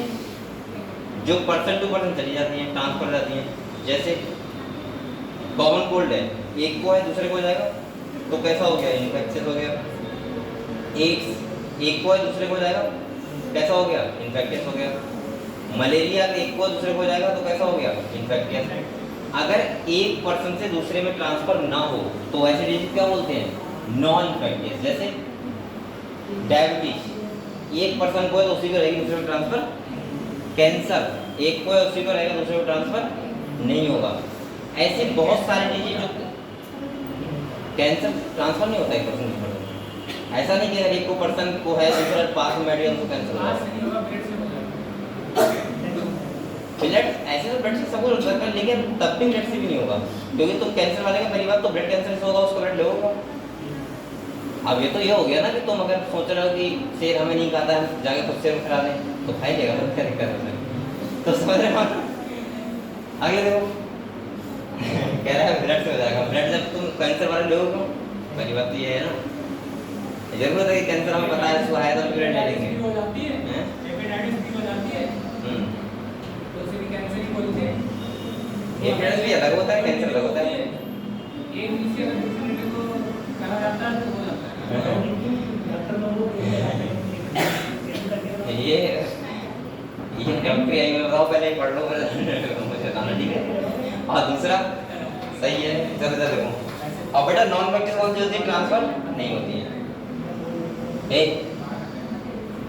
अब कह रहा है कॉमन डिजीज इन ह्यूमन। आप लोग बताओ कौन कौन सी होती है ह्यूमन में? तो सबसे पहले टाइफाइड के बारे में लिखा है। इसका बैक्टीरिया कौन सा है? साल्मोनेला टाइफीमेरियम। फीवर आता है, इसे पता होगा आपको। ऐसे ही आपको पता है। इसके बाद कौन है? इसका टेस्ट होता है बिडाल टेस्ट। कौन होता है? Widal test. अगले कह रहे हैं निमोनिया, ये किससे होता है? स्ट्रेप्टोकोकस निमोनिया से बच्चों में होता है। आपको बताया जब बच्चा सांस लेता है तो आवाज आती है। हाँ भाई ठीक है। अगले कह रहे हैं कॉमन कोल्ड, हमको सबको पता होगा राइनो वायरस के द्वारा होता है। मलेरिया मैंने कहा था प्लाज्मोडियम द्वारा होता है। इसकी 3 स्पीशीज यहाँ लिखी हैं, प्लाज्मोडियम, बाइवेक्स, मलेरियाई और फैल्सिपेरम। सही है। इसके बाद अगर हम बात करें तो आपको बताया मैंने इसका पूरा साइकिल बहुत डिटेल समझाया था आपको।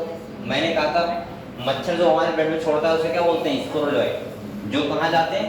लीवर के पास, लीवर सेल के पास बाई ब्लड। और जब लीवर सेल के पास जाते हैं तो उन्हें क्या बोलते हैं? वहाँ पे साइजोइड। क्या बोलते हैं? और साइजोइड के अंदर क्या होते हैं? मीरोजोइड, जो मल्टीप्लाई करते हैं बहुत तेजी से। और मीरोजोइड कहाँ जाते हैं? हमारे आरबीसी के पास। सही है। और वहाँ पे गैमेटोजेनेसिस होती है। और आपको पता है एक मेल और एक फीमेल अलग अलग आरबीसी में होते हैं। आरबीसी को ब्रश करते हैं तो वो बनता है हीमोग्लोबिन कन्वर्ट होता है हीमोजोइड में। और आपको बताया फिर क्या रहता है? फीवर। और जब मच्छर द्वारा उसको काटता है मलेरिया वाले पेशेंट को, तो इसका मतलब ये है कि फिर दूसरे पर्सन मलेरिया ट्रांसफर वो मच्छर कर सकता है। समझ गए? क्योंकि उसके अंदर क्या होगा? स्पोरोजोइड। ये होता है मलेरिया का लाइफ साइकिल। आपको मैंने इसके बाद ये क्या है? एस्केरियासिस। इसके बाद एलिफेंटिसिस जिसे बोलते हैं फिलेरियासिस। सही है। ये सब आपको पढ़ा है। रिंगवर्म, दांत वगैरह आपको पता होगा, ये दांत होता है। अगले अगर हम बात करें तो आपको पता है इम्यूनिटी क्या बताया था मैंने? 2 टाइप की होती है, इननेट और एक्वायर्ड। इननेट में बताया था मैंने जो हमें जन्म से मिले, मम्मी पापा से मिले, उसे क्या बोलते हैं? Innate immunity. एक्वायर्ड का मतलब जो आफ्टर बर्थ, जब हम पैदा होते हैं तो हमें पैसे हमारी बॉडी में आता है, उसके द्वारा जो हमारी बॉडी में एंटीबॉडी होती है उसको बोलते हैं एक्वायर्ड इम्यूनिटी। समझ गए? इननेट सब में सेम होती है। इसमें क्या क्या होता है? जैसे फिजिकल बैरियर इननेट इम्यूनिटी का पार्ट है। जैसे हमारा फिजिकल का मतलब है स्किन हो गया, म्यूकस कोटिंग हो गया, वो सब क्या है? फिजिकल। फिजियोलॉजिकल मतलब जैसे स्टमक का एसिड, टीयर्स, आंसू, ये सब किसका है? फिजियोलॉजिकल। बेटा इसके बाद सेलुलर बैरियर का मतलब सेल के द्वारा, जैसे WBC, PMN लिखा हुआ है, ल्यूकोसाइट वगैरह वो सब। इसके बाद साइटोकाइन में मैंने क्या बताया था? एक प्रोटीन होती है, इसका नाम होता है इंटरफेरोन, जो क्या करता है? अगर कोई इन्फेक्टेड सेल है उससे ये प्रोटेक्ट करता है किसको? जो सेल इन्फेक्टेड नहीं है उनको। समझ गए? एक्वायर्ड का मतलब किससे आती है? एंटीबॉडी से। इसका स्ट्रक्चर देख लो आपको अच्छे से। आपको पता है यहाँ पे 2 टाइप के सेल होते हैं, लिम्फोसाइट, सी लिम्फोसाइट और नहीं बी लिम्फोसाइट और टी लिम्फोसाइट। आप लोग ये बताओ बेटा, बी लिम्फोसाइट क्या करते हैं? एंटीबॉडी बनाते हैं। और टी लिम्फोसाइट क्या करते हैं? हेल्प करते हैं। सही है। ये ध्यान रखना है। आपको पता है एंटीबॉडी में 2 हैवी चेन होती है, 2 कैसी होती है? लाइट चेन होती है, इसीलिए इसको बोलते हैं H2L2। और यहाँ 16 डाइसल्फाइड क्या होते हैं? ब्रिज होते हैं। अगले अगर हम बात करें तो आपको मैंने कहा था CMI होता है सेल मेडिएट इम्यूनिटी, जो किसका पार्ट है? T lymphocyte. और इसके बाद मैंने कहा था ये कौन सा होता है? कहाँ गया? नहीं भाई, HR मतलब ह्यूमरल इम्यून रिस्पांस, ह्यूमरल मतलब जो ब्लड के द्वारा आता है, ठीक है, उसको बोलते हैं। अगले बेटा यहाँ पे मैंने कहा था ग्राफ्ट रिएक्शन के बारे में आपको ध्यान रखना। एक्टिव पैसिव क्या होता है? कुछ चल रहा है? एक्टिव इम्यूनिटी क्या होती है? पैसिव क्या होती है? बताओ कौन कर रहा है? एक्टिव इम्यूनिटी क्या होती है? पैसिव क्या होती है?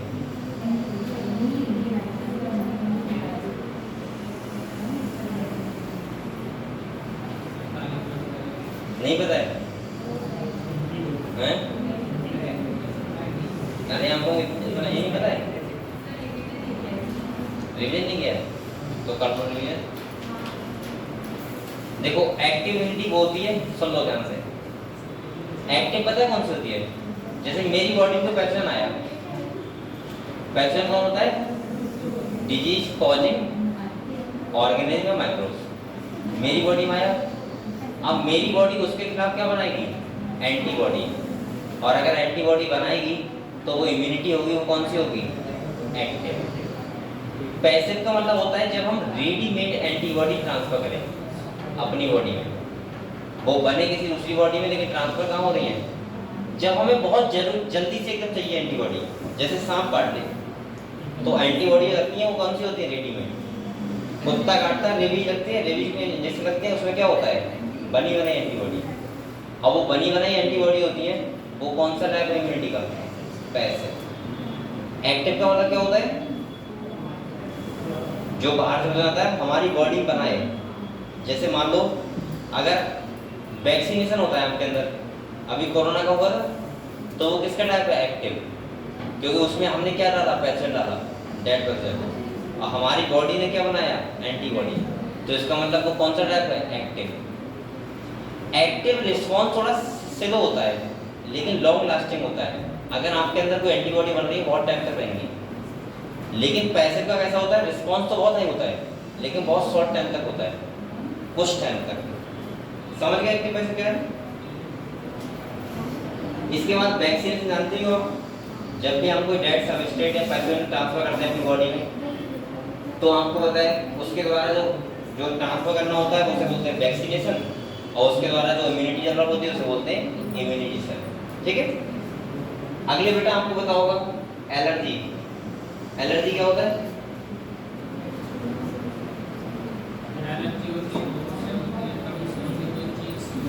जब हमारा बॉडी जो किसी की प्रति क्या दिखाए? अलग टाइप का रिस्पॉन्स दिखाए। जैसे पॉलन से एलर्जी होती है, सही है? धूप से होती है, छूने से होती है किसी को, देखने से होती है, देखने से होती है। कहते नहीं इसको देख के यार खड़ा हो गया, एलर्जी हुई तो एक टाइप की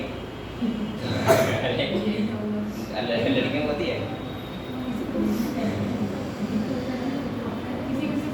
अरे ऐसे लोग होते नहीं है, कहते हैं इसका शक्ल न दिख जाए उसमें लिए, और उसका दिख जाए तो उनका क्या हो जाता है? दिमाग खराब हो जाता है, नफरत होती है। अच्छा, मैं कहूँ एलर्जी होती है। अरे लोग ऐसे बोलते हैं कि तेरे को मुझसे, वो मेरे को तुझसे एलर्जी है। हाँ देख लो, एक पल तक बताएंगे क्या होता है। ये हकीकत बात है, एक पल में कुछ नहीं पता क्या हो जाएगा आपका। आपको पता है अभी 50 सिलेंडर फट गए लखनऊ में, 250 झोपड़ी जल गई, बताओ 250 झोपड़ी लखनऊ में, 50 सिलेंडर फट गए एकदम से। आप सोचो उन लोगों पे क्या बीत रही होगी, हैं? मैं बताऊं उसका मुझे रीजन क्या लग रहा है पर्सनल, कि वो कराया गया क्या सर? क्योंकि वो झोपड़ी वो लोग सरकार वहां से हटाना चाह रही थी, क्योंकि लखनऊ के बीच में था। लेकिन ये बात कह तो नहीं सकते ना कि सामने, वो तो हादसा है ना ये। अरे ये कौन सुन रहा है? मैं बता रहा हूँ आपको, सुन भी जाएगा तो मैं गलत सुनना बोल रहा हूँ। मैं ये कह रहा हूँ कि कहीं ना कहीं कोई हादसा है, लेकिन हो सकता है भाई किसी का साजिश रहा हो। अब मैं ये नहीं कह रहा हूँ किसका रहा हो, किसी का भी सकता है, हो सकता है उसी झोपड़ी वाले में एक दूसरे का चल रहा हो, कोई जंग चल रहा हो, कोई भी हादसा होता है, छोटा मोटा होता है, चलता है। लेकिन अभी तुम कहते हैं कि पूरी पीढ़ी जल गया और किसी को पता भी नहीं लगा, ऐसा कैसे हो सकता है? कुछ ना कुछ तो डिस्टर्बेंस होगी किसी ना किसी, या तो एक समुदाय के लोगों में कोई ऐसी भावना होगी दूसरे बताना है। नेचुरल चीजें होती हैं लेकिन इतने बड़े नहीं होती हैं कि 50 सिलेंडर एक साथ फट गए, 250 झोपड़ी जल गई, वहां पे आग का कोई वो नहीं आ पाया तब तक, मतलब ये बचा नहीं पाया उन लोगों को। मामूली बात नहीं है, लेकिन वो काबू भी किया जाता है। आपको कहीं भी आग लगती है, आप बताओ लगती नहीं है क्या? काबू वहाँ किया जाता है, लेकिन वहाँ नहीं हो पाया।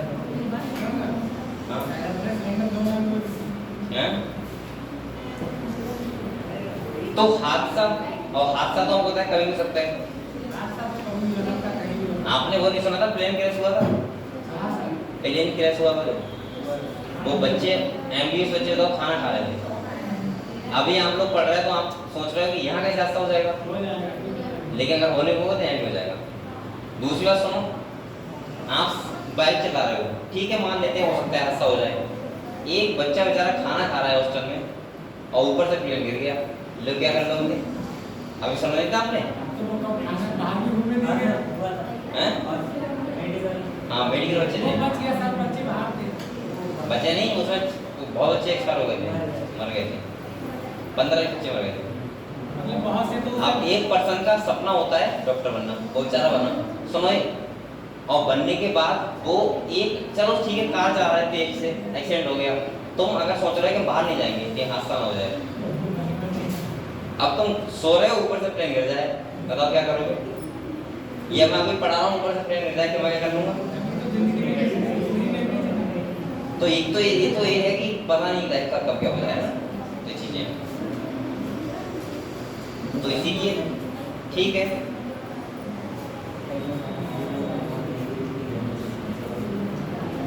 बेटा ये समझ में आप लोग बताओ, आउटर इम्यूनिटी का मतलब क्या होता है?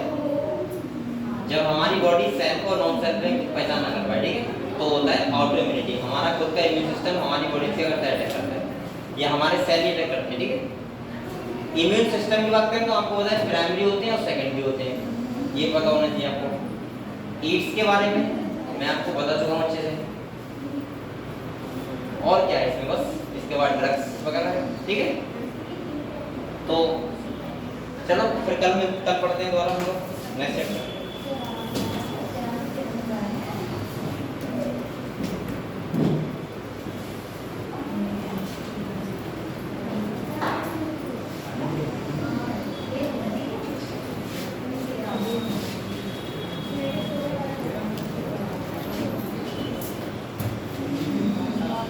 Good evening sir.